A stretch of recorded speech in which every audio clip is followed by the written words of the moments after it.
Hey friends, welcome back to the Woodshed. The question I get asked the most is, how do you practice? And it sounds like an obvious question, but I have a really good answer for you.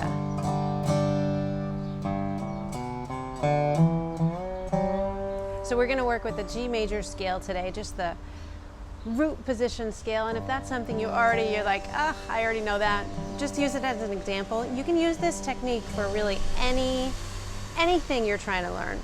So it could be something super hard or something super easy. Doesn't matter.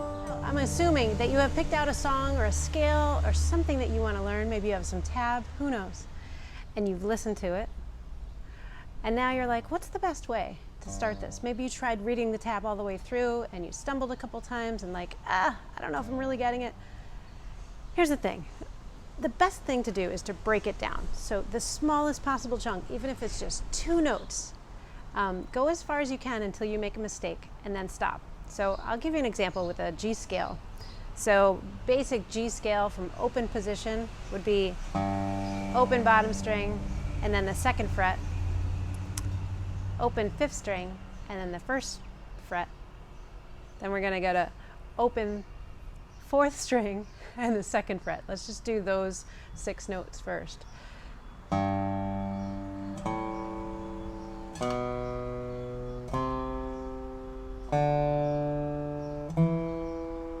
So those are 6 notes. We're going to do them again. Now let's say, let's just do them first. Okay, now let's say I made a mistake on the 3rd note. So I went,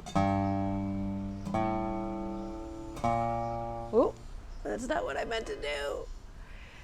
What I'm gonna do now is back up and play up until the mistake. So just the first 2 notes and stop and think about, what is the next note I wanna play? It's the open 5th string, right? So 0, 2, open 5th string is the next note. I'm going to do it 5 times in a row and think about the right next note, but not play it.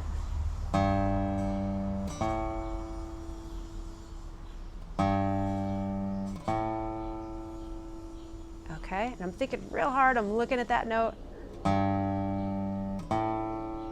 Going to go to that open 5th string next.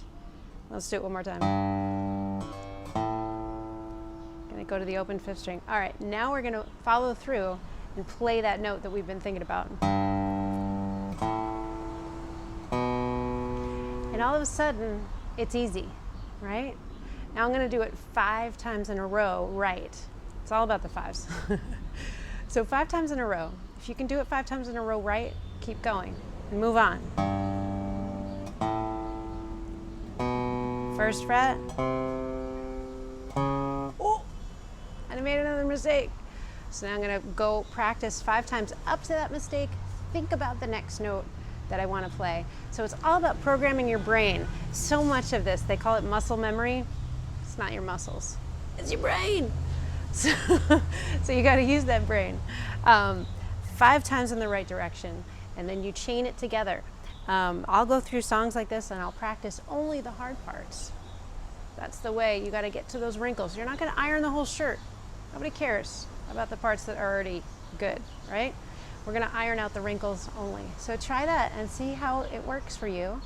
Let's do that whole scale one more time before we go.